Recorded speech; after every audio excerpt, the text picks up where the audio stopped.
¿Quién se acuerda cómo empezamos estas doctrinas de la gracia? ¿Recuerdan qué representa la T en TULIP? Depravación total, ¿verdad? Esas eran las malas, dijimos, las nombramos como las malas noticias del Evangelio, que el hombre había desobedecido a Dios en el jardín del Edén y por consecuencia él fue destituido de la presencia de Dios y de la gloria de Dios, a lo cual le llamamos la depravación total porque era una depravación radical en todo su ser, en toda su mente y su espíritu, su cuerpo, totalmente. Afectó nuestra vista espiritual, nuestro oído espiritual, nuestra habla, nuestro andar.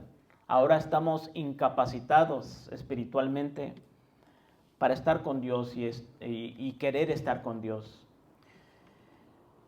Pero en la segunda clase hablamos de la elección incondicional de Dios. Esas fueron las buenas noticias. Que aunque nosotros le dimos la espalda a Dios y fuimos rebeldes a su mandamiento, el Señor tiene buenas noticias para el ser humano.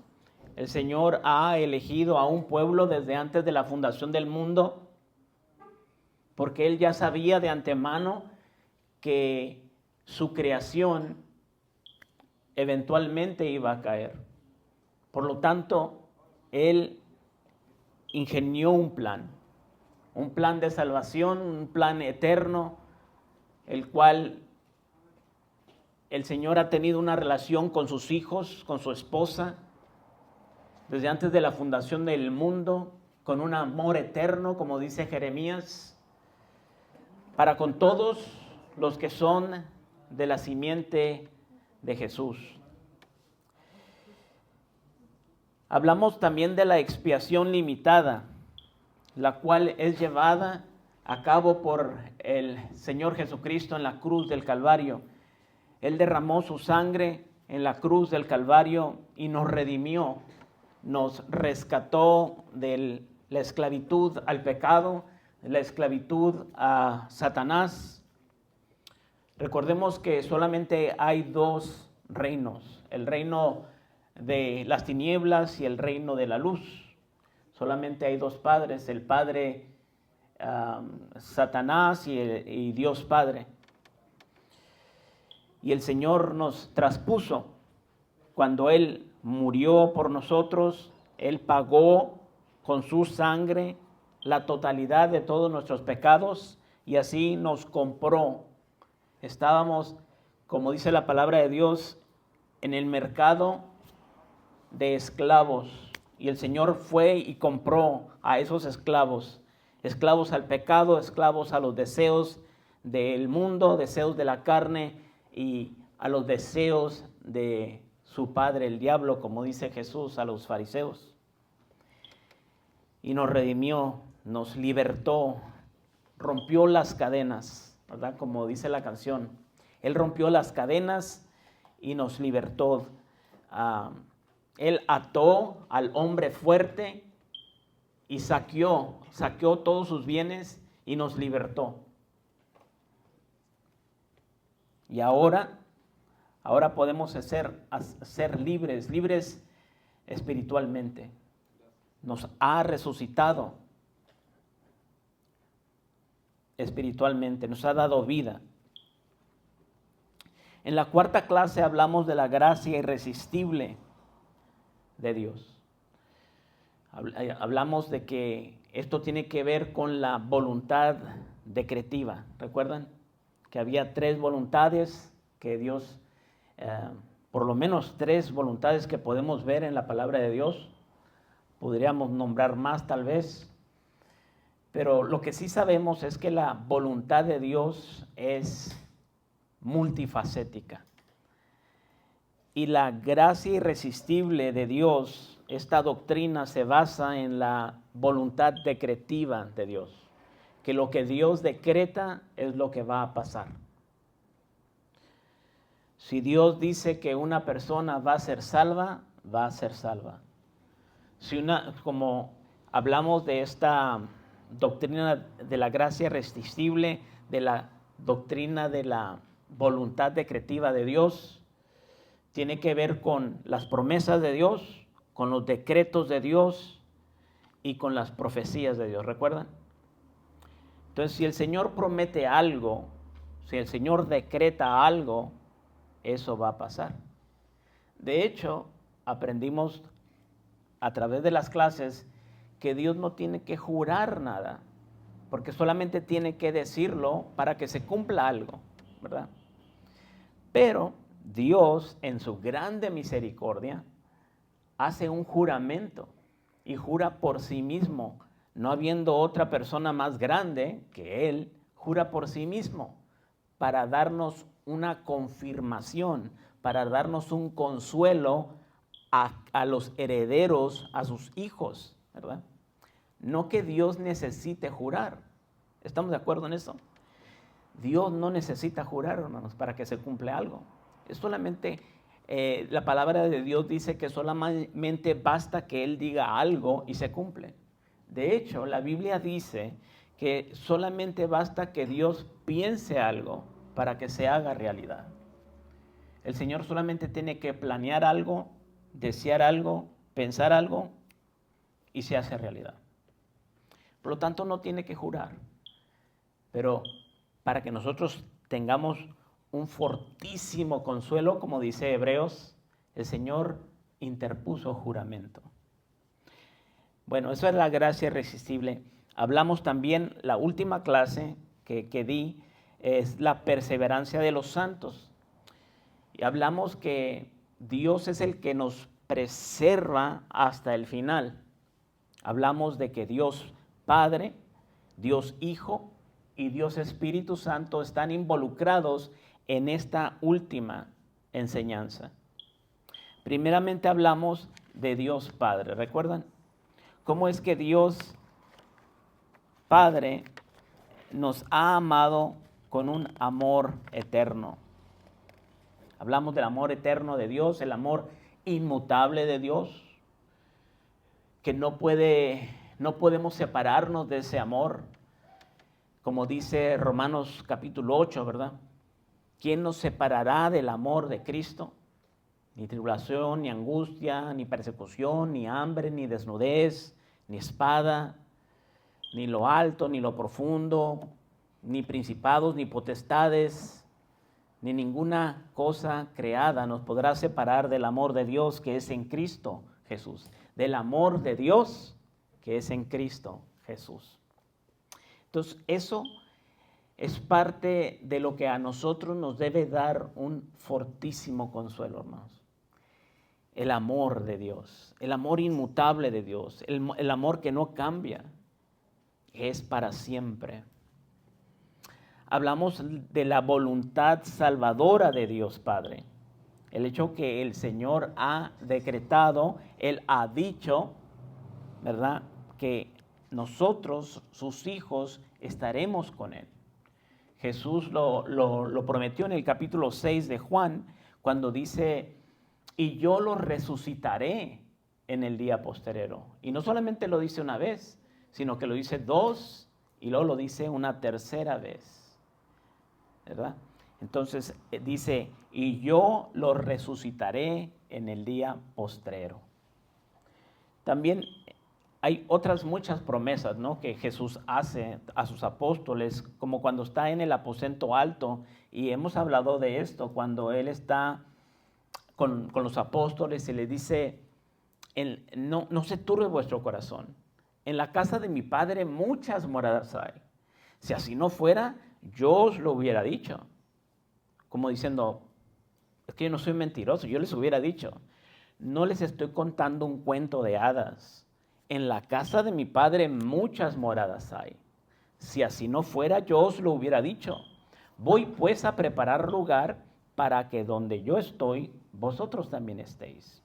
Entonces, hay diferentes promesas a través de los evangelios, a través de la palabra de Dios, que podemos ver que nos da este consuelo, ¿verdad? Finalmente, hablando de Dios Padre, hablamos de su poder infinito, que Dios tiene no solamente el deseo, el anhelo, el plan, el designio, el diseño de llevar a todos sus hijos hasta el final, sino que tiene el poder, ¿verdad? Porque muchos de nosotros podemos tener una muy buena idea, una muy buena intención de hacer algo, pero no tenemos todo el poder para lograr ese algo. Nos estorban las cosas, nos estorba el mal tiempo, nos estorba nuestra enfermedad, la muerte. Podemos nosotros tal vez prometer algo, pero no cumplirlo porque no tenemos todo el poder. Pero Dios, no hay nada que lo estorbe. Él tiene todo el poder. Por lo tanto, lo que Él ha prometido en cuanto a la salvación y a la preservación de sus hijos, Él tiene todo el poder para lograrlo. ¿Ok? No sé si hay alguna pregunta hasta ahorita, hermanos, de estas clases que hemos visto. ¿Alguna pregunta? ¿Un comentario? ¿No? Bueno, vamos a seguir. Entonces, esto es lo que miramos acerca de Dios Padre, ¿verdad? Vamos a continuar con Dios Hijo. Recuerden que esta última doctrina de la perseverancia de los santos tiene que ver con las tres personas de la Trinidad. Miramos lo que Dios Padre hace, su amor eterno, su decreto que se va a cumplir y también su poder infinito por cuanto Dios es todopoderoso. Ahora, en segundo lugar, la seguridad del creyente está basada en la muerte y resurrección de Cristo y en la eficacia de su intercesión presente. Entonces vamos a mirar tres cosas también que el Hijo hizo y continúa haciendo para preservar a sus hijos hasta el final. Número 1, la muerte de Cristo. Número 2, la resurrección de Cristo. Y número 3, la eficacia de su intercesión presente, como su ministerio del sumo sacerdote. Como lo hemos visto en el Evangelio de Juan, cuando él comienza esta comisión de ser el sumo sacerdote, el sacerdote de sus discípulos. Cuando en el capítulo 17 él empieza a orar en su plan de sumo sacerdote. Es por esta razón que Pablo escribe en Romanos 8, 33 al 34. Escuche lo que dice. ¿Quién acusará a los escogidos de Dios? Dios es el que justifica. ¿Quién es el que condenará? El único que tiene el poder de condenar, Jesús dijo, a mí se me ha dado toda potestad. A mí se me ha dado todo el juicio. El que va a condenar a las personas en última instancia, el que estará sentado en el gran trono blanco, será Jesús. Dice, ¿quién es el que condenará? La respuesta obvia es Cristo, es el único que puede condenar. Pero dice, ¿quién es el que condenará? Cristo es el que murió. Si el juez se bajó de ese trono, el único que te puede condenar es Cristo y Él es el que murió. Entonces, ¿quién te puede condenar? ¿Quién? Si todo el juicio se le dio al Hijo. ¿Satanás te puede condenar? No. ¿Un ángel te puede condenar? No. ¿Un ser humano te puede condenar? No. El único que tiene la facultad, la prerrogativa, el derecho de juzgar y condenar a las personas es Jesús. Y Él es el que murió por sus hijos. Y luego dice, más aún, el que también resucitó. No solamente murió, sino que también resucitó. El que además, dice el apóstol Pablo, añade, está a la diestra de Dios, el que también intercede por nosotros. Entonces ahí estamos mirando las tres cosas o funciones que Dios Hijo hizo y hace. Jesús murió, Jesús resucitó y Jesús intercede por nosotros como sumo sacerdote. Entonces tenemos que la muerte, la resurrección y la actual intercesión de Cristo constituye la base sobre la cual ninguna acusación contra su pueblo prevalecerá. Porque Él ha muerto, ha resucitado y está intercediendo ante el Padre. Nadie nos separará de su amor. Así como la predestinación del Padre logra por completo su fin deseado, también la obra redentora de su Hijo lleva a cabo su objetivo con perfecta eficacia. Miremos la muerte de Cristo. Como sustituto de su pueblo, el Hijo de Dios ocupó o tomó el lugar de los pecadores elegidos en la cruz y llevó la plenitud del castigo divino por todos los pecados de sus ovejas, a lo que le llamamos la expiación limitada. Cristo murió por su pueblo, por sus ovejas, por su esposa. ¿Y por qué murió por su esposa? Porque la Biblia dice que la amó desde antes de la fundación del mundo. Por eso murió por su esposa. En 1 Pedro 2:24 dice, quien llevó él mismo nuestros pecados en su cuerpo sobre el madero, para que nosotros, estando muertos a los pecados, vivamos a la justicia, y por cuya herida fuisteis sanados. Al llevar todos los pecados de su pueblo, ha propiciado, ha pagado. Jesús satisfizo del todo la ira de Dios contra su pueblo para siempre, con la muerte de Jesucristo. Porque la Biblia dice en Hebreos 10:14, porque con una sola ofrenda hizo perfectos para siempre a los santificados. Porque con una sola ofrenda, es decir, la muerte de Cristo, hizo perfectos para siempre a los santificados. En estas clases hablamos de la perfección de Satanás, ¿recuerdan? Que era perfecto en todos sus caminos, ¿hasta qué? Hasta que se halló en ti maldad, dice la Biblia. ¿Es acaso esta perfección la que Jesús ganó en la cruz por su muerte? ¿Es una perfección angelical? ¿Es una perfección humana como a lo mejor la tenía Adán en el jardín del Edén?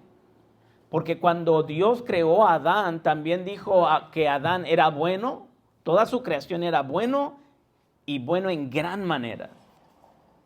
¿Será acaso que Jesús nos hizo perfectos como a Satanás? La Biblia dice que nos hizo perfectos para siempre. Si fuera como la de Satanás, entonces no fuera para siempre. No fuéramos perfectos para siempre. Si algún día en el futuro, pasado los miles y millones de años, se halla en nosotros maldad, entonces este versículo no es cierto, ¿verdad? Si nos pasara como lo que pasó con Satanás, que él era perfecto hasta que se halló en ti maldad, entonces este versículo no es cierto. Entonces, lo que quiere decir que lo que Jesús hizo en la cruz del Calvario es que nos dio una perfección para siempre. ¿Y quién es el único que es perfecto para siempre? Dios. Por lo tanto, el Señor nos dio su justicia, nos dio su santidad, nos ha abrigado con su justicia para siempre, no por un tiempo, no por un momento, no hasta que peques, no hasta que caigas, no hasta que le des la espalda a Dios, no hasta que te rebeles contra Dios, no hasta que llegue a ti el orgullo y quieras hacer como Dios y sentarte en el trono de Dios. No, dice que para siempre. Es esta la perfección que Jesús logró en el Calvario. Entonces la muerte de Cristo, es decir, la ofrenda que Jesús hizo en la cruz del Calvario, debe darnos una seguridad, una certeza, una convicción de que estamos seguros en Cristo para siempre y siempre. Sí, pastor. En ese pasaje de Hebreos, y no nomás ahí en ese pasaje, también en otro más de Hebreos, cuando habla de perfección, también es sinónimo de salvación. Sí, o sea, nos hizo salvos para siempre. Así es. Y dice a los santificados, ¿no? Así es. O sea, ya éramos santificados en el sentido en que desde la eternidad ya éramos apartados, pero todavía no éramos salvos. Sí. Entonces nos hace salvos a los que ya éramos santificados. Gracias, pastor. Entonces Jesucristo sufrió la paga del pecado, la cual es la muerte, y nos compró y nos rescató del mercado de esclavos del pecado, con el precio de su sangre. Okay, entonces nosotros estábamos, como quien dice, vendidos al pecado. El pecado ya nos había controlado, nos había comprado. Éramos sus súbditos del pecado, de Satanás, de los deseos de nuestra carne, de los deseos de este mundo. Pero llegó Jesús a ese mercado y pagó el precio. Pagó un precio altísimo. Pagó con su vida, pagó con su sangre, ¿verdad? Y compró a esos esclavos y ya los hizo libres, ¿verdad? Y ahora somos esclavos y siervos de Jesucristo. Pero no somos esclavos por imposición, sino somos esclavos por amor, porque ahora amamos a Cristo y ahora le servimos a Él. Y es un privilegio ser sus siervos, ser sus esclavos. Amén. Ok, eso tiene que ver entonces con la muerte de Cristo.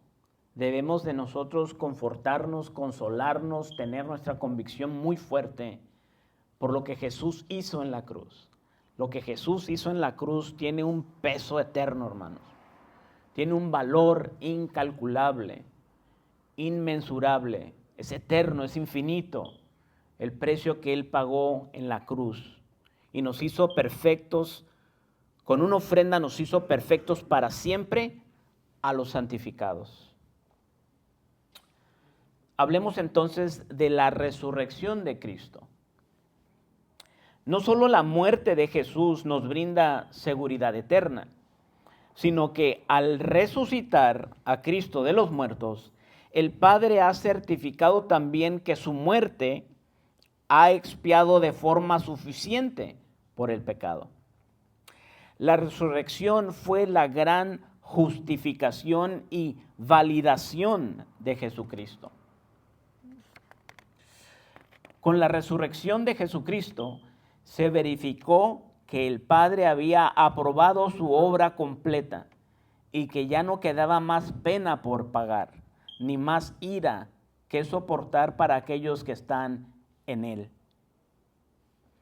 Por lo tanto, el decir que los redimidos pueden sufrir la pena eterna de la ira de Dios es menospreciar el mérito de la muerte de Cristo y contradecir el testimonio y la validación del Padre en la resurrección de su Hijo.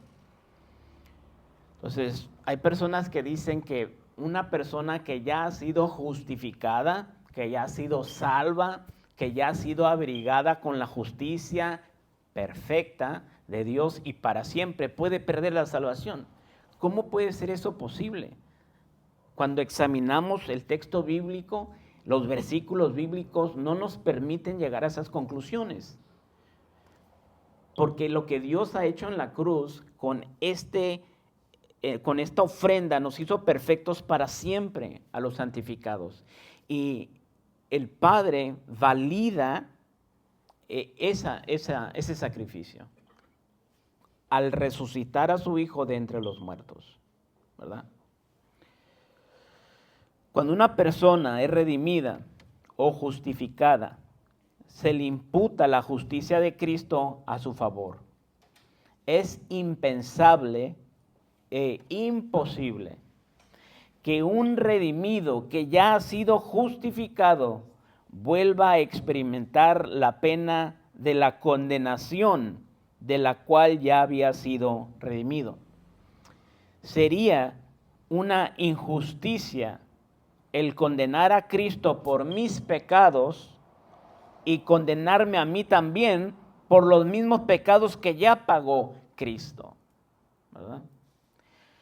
Si Cristo ya pagó en la cruz por todos mis pecados, pasados, presentes y futuros, ¿le debo algo a alguien?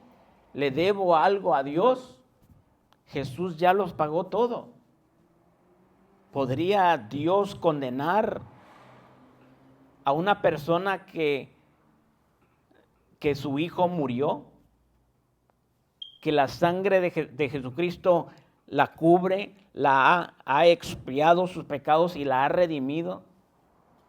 Sería una injusticia condenar a su hijo y también condenar a aquella persona por la cual su hijo murió.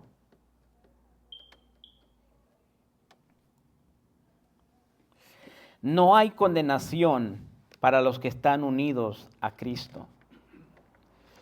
Como dice el apóstol Pablo en Romanos 8:1, ahora pues, ninguna condenación hay para los que están en Cristo Jesús.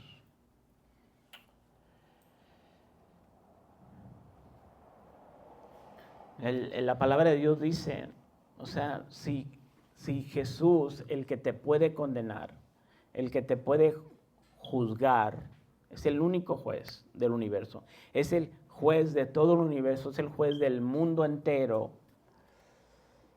y Él fue el que dio su vida por ti, ¿por qué te juzgaría o te condenaría si Él mismo dio la vida por ti? ¿Sí me explico, hermanos? Ahora miremos la intercesión eficaz de Cristo. Punto número 3. Además, Cristo no solo ha ofrecido un sacrificio infinitamente digno a favor de su pueblo, sino que también resucitó e intercede continuamente por su pueblo ante el Padre. Como dice Romanos 8:34, una vez más, ¿quién es el que condenará? Cristo es el que murió, más aún, el que también resucitó, el que además está a la diestra de Dios, el que también intercede por nosotros. Él es nuestro abogado, Él está apelando por nosotros, Él está orando, rogando al Padre que lleguemos hasta el final. En veces uno se pregunta, bueno, pues ¿qué está orando el Señor Jesús allá en el cielo? ¿Verdad? ¿Qué tanto intercede por nosotros? La oración que miramos en Juan capítulo 17, eso es lo que el Señor Jesús está orando. El Señor Jesús está orando por nosotros. El Señor Jesús está diciéndole al Padre, quiero que donde yo estoy, ellos también estén. Cuídalos, protégelos, llévalos hasta el final. Quiero que ellos miren mi gloria, la gloria que yo tenía antes de la fundación del mundo contigo, la gloria que yo tenía a tu lado. Al nosotros mirar la gloria de Cristo, nosotros somos transformados de gloria en gloria para parecernos más a Él.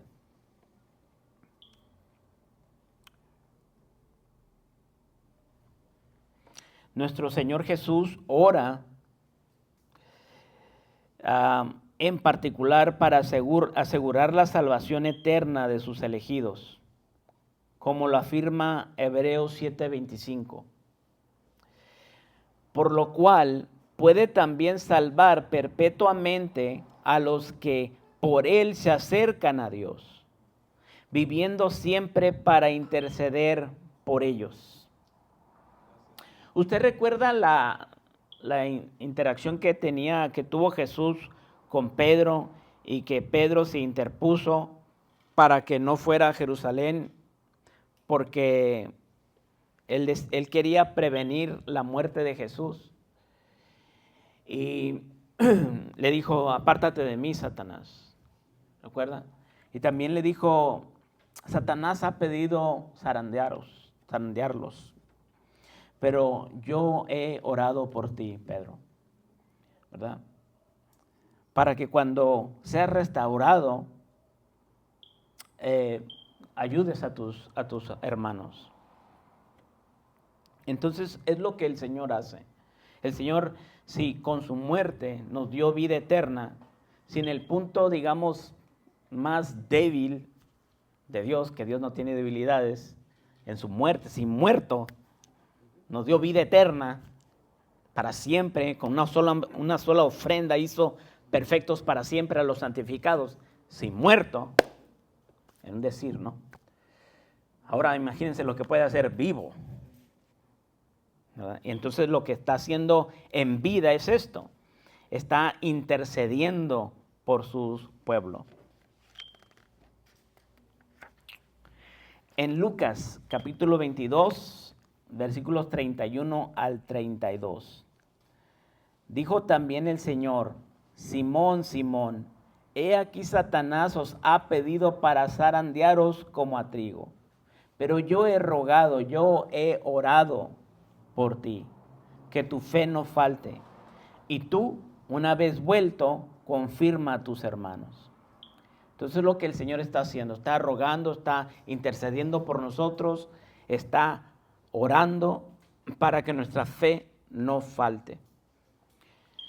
Hay una diferencia entre, digamos, Judas y hay una diferencia en lo que es Pedro. Los dos fallaron, ¿cierto? Uno negó a Jesucristo y otro traicionó a Jesucristo.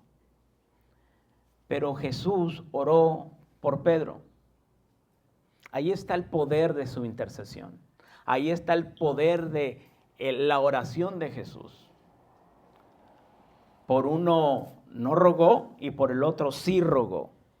Y que Jesús oró por él, regresó, ¿verdad? Entonces ahí es donde se cumple esta intercesión sacerdotal de nuestro Señor Jesucristo. Todos los creyentes disfrutamos de la intercesión perfectamente eficaz de nuestro gran sumo sacerdote.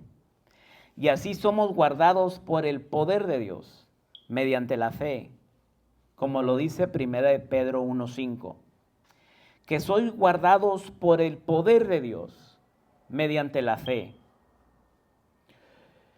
para alcanzar la salvación que está preparada para ser manifestada en el tiempo postrero. Entonces aquí podemos ver que se divide o hay una diferencia entre la salvación espiritual de una persona y la salvación del cuerpo en el futuro de una persona. Es lo que está hablando aquí Pedro, que sois guardados por el poder de Dios mediante la fe para alcanzar la salvación que está preparada para ser manifestada en el tiempo postrero, ¿verdad? Entonces, cuando nosotros somos salvos aquí en la tierra, el Señor nos resucita nuestro espíritu. Y el Señor, ahora tenemos un espíritu renovado, una mente renovada en Cristo, pero estamos en este cuerpo, ¿verdad? Y Pedro dice que esta salvación completa, no solamente de nuestro espíritu, sino también de nuestro cuerpo, será completada por medio de la fe, pero todo por el poder de Dios, ¿verdad? La fe, hermanos, recuerden que es un medio es un don de Dios que el Señor nos otorga, nos da. Es un don del Espíritu Santo, es un fruto del Espíritu Santo. El Señor nos ha dado el privilegio, el permiso, la licencia de creer en Él. Y no solamente de creer en Él, sino de sufrir por Él, ¿verdad? Entonces nadie puede creer en Dios si Dios no le da permiso primero. Si Dios no le da ese regalo de la fe. Nadie. Entonces debemos estar agradecidos con Dios, aquellas personas que tenemos fe en Dios, que creemos en Dios, porque se nos ha dado este regalo de creer en Él. Entonces, para concluir con el rol o el papel de nuestro Señor Jesucristo, podemos estar confiados que nosotros vamos a nos vamos a perseverar hasta el fin por la muerte de Cristo. Porque con una sola ofrenda hizo perfectos para siempre a los santificados. 2, porque el Dios el Padre resucitó a su Hijo, dando validez a la muerte, a la expiación que Jesús hizo en la cruz. Y 3, su rol de sumo sacerdote. Jesús está rogando, está orando, está abogando por nosotros con el Padre. Y como dijimos la vez pasada, ¿verdad? Si nosotros queremos conocer la voluntad de Dios, pues simplemente escuchemos lo que Jesús está orando. Porque Jesús siempre está orando lo que le agrada al Padre, lo que es la voluntad del Padre, ¿verdad? Entonces, y sabemos que la voluntad del Padre se va a cumplir. Por lo tanto, las oraciones de Jesús también van a ser contestadas. ¿Alguna pregunta? ¿Algún comentario acerca de la función de Jesús, la función del Hijo? Ok, pasemos a Dios Espíritu Santo. ¿Cuál es su función? ¿Cuál es su rol? ¿Qué es lo que el Espíritu Santo está haciendo hoy en día para que nosotros estemos seguros, para que nosotros tengamos esa certeza de que alcanzaremos la salvación? La preservación de los santos está basada también en el ministerio sellador del Espíritu Santo. El apóstol Pablo en Efesios capítulo 1, versículos del 13 al 14 dice: en él también vosotros, habiendo oído la palabra de verdad, el evangelio de vuestra salvación, y habiendo creído en él, fuisteis sellados con el Espíritu Santo de la promesa, que es las arras de nuestra herencia hasta la redención de la posesión adquirida para alabanza de su gloria. Esto se compara con cuando uno compra algo, hermanos. Por ejemplo, cuando uno compra una casa, uno da un depósito, ¿no es cierto? Es una promesa de compra y no es cualquier cosa. Es algo, pues, caro el dar esa promesa de compra. No te piden 2 pesos, 3 pesos, te piden una cantidad fuerte. ¿Para qué? Para que te comprometas a pagar y a comprar esa casa. ¿Qué pasa si tú decides no comprar esa casa? ¿Qué pasa con tu depósito? ¿Qué pasa con esa cantidad fuerte que tú diste de dinero? ¿El banco te la regresa o no? ¿Verdad que no? ¿Qué pasa? Se pierde, ¿verdad? Bueno, ¿ustedes creen que Dios va a perder al Espíritu Santo? Dios dio como promesa, como depósito, como las arras, como el anillo de compromiso a su Espíritu, hermanos. ¿Ustedes creen que Dios no va a cumplir lo que Él prometió? ¿Ustedes creen que Él va a menospreciar su Santo Espíritu? Decir, que se pierda. ¿Qué tiene? No voy a cumplir lo que dije. Eso es lo que quiere decir Pablo, que es el Espíritu Santo las arras de nuestra herencia hasta la redención de la posesión adquirida para alabanza de su gloria. En Efesios 4:30 dice: y no contristéis al Espíritu Santo de Dios, con el cual fuisteis sellados para el día de la redención. Dios sella a su pueblo con el Espíritu Santo mismo, proporcionando su propio Espíritu para que more personalmente en cada creyente como garantía de la herencia futura de la salvación. Cuando nosotros vamos a hacer una compra, como en el ejemplo de la ilustración de la casa, nosotros damos una porción, ¿cierto? No pagamos la totalidad de la compra, de la casa. Damos una porción fuerte, pero es una porción. ¿Ustedes creen que el Espíritu Santo es una porción? ¿Ustedes creen que el Espíritu Santo es una parte de lo que Dios nos quiere dar? Hermanos, el Espíritu Santo es Dios. El Espíritu Santo es todo, hermanos. Dios nos ha dado todas las cosas por el Espíritu Santo. No es una porción, no es un depósito pequeño.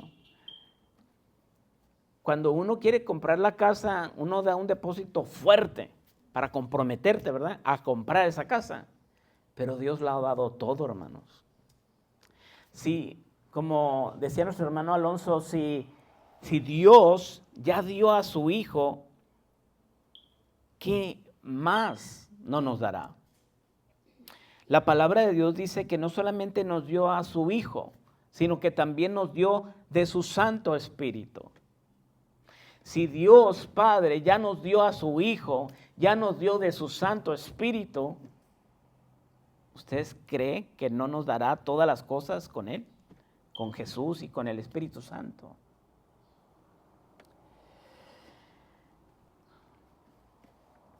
El término griego traducido arras es arrabón, un término comercial que se refiere a un depósito formal, un primer plazo en la garantía de que el resto viene después.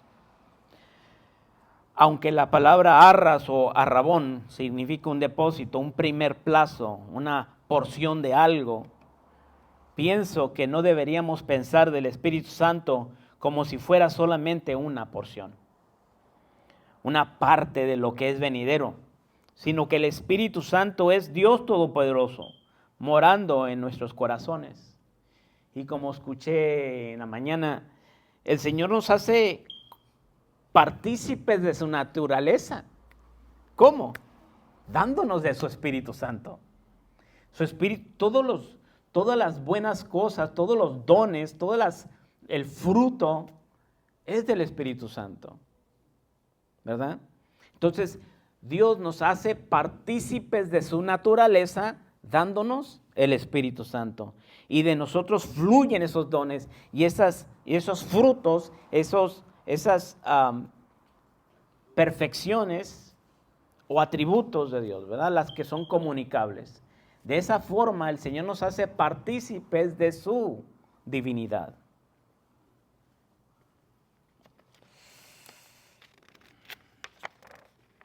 Cuando fuimos sellados por el Espíritu Santo, recibimos todas las cosas, porque Él es suficiente en sí mismo. Recibimos el fruto del Espíritu Santo, el cual es amor, gozo, paz, paciencia, benignidad, bondad, fe, mansedumbre, templanza. El Señor derramó su amor, dice la palabra de Dios, por medio del Espíritu Santo.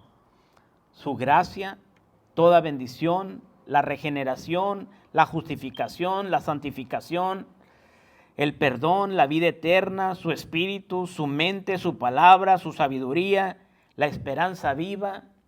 Cristo es nuestra esperanza. Quiero concluir con esto. El teólogo Wayne Grudem comentó: todos los que tienen el Espíritu Santo en ellos tienen la promesa inmutable de Dios y garantía de que la herencia de la vida eterna en el cielo será suya. La fidelidad de Dios, su palabra y por ende su carácter estaría en juego si Él no cumpliera sus promesas y decretos eternos. En otras palabras, si los hijos de Dios pudieran perder su salvación, Dios perdería mucho más que eso. porque su palabra, su promesa está empeñada, ¿verdad? Él dejaría de ser Dios si no cumple con sus promesas. Dios, recuerden, no es hombre para que mienta, ni hijo de hombre para que se arrepienta.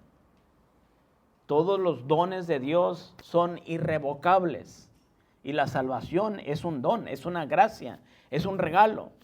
Dios no se hace para atrás, no se arrepiente de lo que hace. Dios no se arrepiente. La preservación de los santos es 100% segura por cuanto depende del carácter y deidad de Dios mismo. Dios perdería su reputación y dejaría de ser Dios, lo cual es una imposibilidad al máximo grado si es que sus hijos no llegan hasta el fin. Todos los santos de Dios seremos preservados hasta el final por la fiel perseverancia de Dios, para cumplir sus promesas y así dar gloria a su nombre, por medio de la glorificación de sus hijos. Estaba escuchando a un pastor, dice que nosotros somos salvos por la perseverancia de Jesucristo, porque Él perseveró. Aunque se le venían los problemas y aunque se le vino los fariseos, los saduceos y los líderes religiosos, todo el mundo se le echaba encima, pero Él perseveraba, Él perseveraba. Pedro se le interpuso y le dijo, quítate de aquí, Satanás, ¿verdad? Y Él siguió adelante. Es la perseverancia de Jesucristo, no la nuestra. Si nosotros perseveramos, es porque Jesucristo perseveró primero. Si nosotros perseveramos hasta el fin, es porque Dios nos está preservando hasta el final. ¿Cómo sé que una persona está perseverando? ¿O cómo sé que una persona está siendo preservada por Dios? Porque persevera. Porque no se va de la fe. Persevera. Por último, quería cerrar con esta palabra del Señor que encontramos en Jeremías. En Jeremías 32, versículos del 33 al 42. Aquí solamente lo que quiero enfatizar es que es Dios el que hace todas las cosas. Escuche estos versículos. Y me volvieron la cerviz y no el rostro. O sea, me dieron la espalda. Y cuando los enseñaba desde temprano y sin cesar, no escucharon para recibir corrección. Esto es la depravación del hombre. Antes pusieron sus abominaciones en la casa en la cual es invocado mi nombre, contaminándola. Y edificaron lugares altos a Baal, los cuales están en el valle del hijo de Hinón, para hacer pasar por el fuego sus hijos y sus hijas a Moloc, lo cual no les mandé, ni me vino al pensamiento que hiciesen esta abominación para hacer pecar a Judá. Y el versículo 36 dice, y con todo, es decir, a pesar de esta depravación del hombre, esta rebeldía, a pesar de que el hombre me dio la espalda, ahora así dice Jehová, Dios de Israel, a esta ciudad, de la cual decís vosotros, entregada será en mano del rey de Babilonia a espada, a hambre y a pestilencia. He aquí que yo los reuniré de todas las tierras a las cuales los eché con mi furor y con mi enojo e indignación grande. Y yo, una vez más, los haré volver a este lugar, y yo los haré habitar seguramente, y me serán por pueblo, y yo seré a ellos por Dios, y yo les daré un corazón y un camino, para que me teman perpetuamente, para que tengan bien ellos, y sus hijos después de ellos, y yo haré con ellos pacto eterno, que no me volveré atrás de hacerles bien, y yo pondré mi temor en el corazón de ellos, para que no se aparten de mí. Y me alegraré con ellos haciéndoles bien, y yo los plantaré en esa tierra en verdad, de todo mi corazón y de toda mi alma. Porque así ha dicho Jehová, como yo traje sobre este pueblo todo este gran mal, así yo traeré sobre ellos todo el bien que acerca de ellos hablo. ¿Se da cuenta? ¿Cómo es Dios el que hace todas las cosas? Dios es el que nos hace renacer, nos lleva de la mano hasta el final, ¿verdad? Como en los tiempos de los hijos de Israel que pasaron por el desierto, ¿no era Dios el que los llevaba? Dice la palabra de Dios que Él los recogió como a un bebé de donde estaban y los llevó por todo el desierto, abrazándolos como un bebé, cargándolos, hasta entregarlos a la tierra prometida. Así también son como nosotros, es un símbolo, es una seña, es una sombra de lo que Dios hace con nosotros en la salvación. Entonces tengamos en cuenta que Dios hace un pacto eterno con nosotros. Un pacto, hermanos, se puede romper cuando una de las dos personas pues falta al pacto, se invalida un pacto, ¿verdad? Cuando una de las dos personas no cumple con su promesa. Pero en este caso Dios ha hecho un pacto eterno consigo mismo, ¿verdad? No depende del hombre, porque Dios sabe que el hombre va a fallar. Entonces invalidaría su pacto. Pero Dios no ha hecho un pacto con el hombre, sino más bien lo ha hecho con Él mismo, porque Él sabe que Él nunca lo va a invalidar. Entonces estemos confiados en eso, hermanos, que Dios ha hecho un pacto eterno, pero con Él mismo. Y Él ha jurado, Él ha prometido, Él ha declarado, Él ha decretado que Él nos va a salvar y ha interpuesto juramento. Amén, hermanos.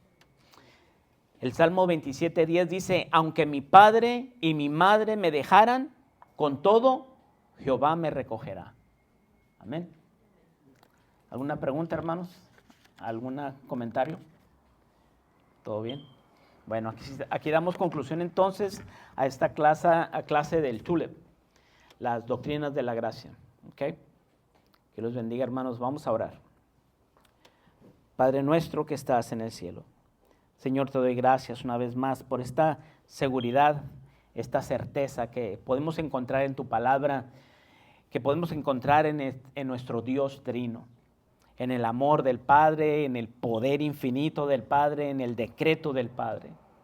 Podemos encontrar esta seguridad, este confort, este consuelo en la muerte, en esta ofrenda que Jesús hizo en la cruz del Calvario para expiar nuestros pecados. Nos has redimido, nos has libertado de las cadenas de nuestro pecado. Nos has libertado de nosotros mismos con la muerte en la cruz.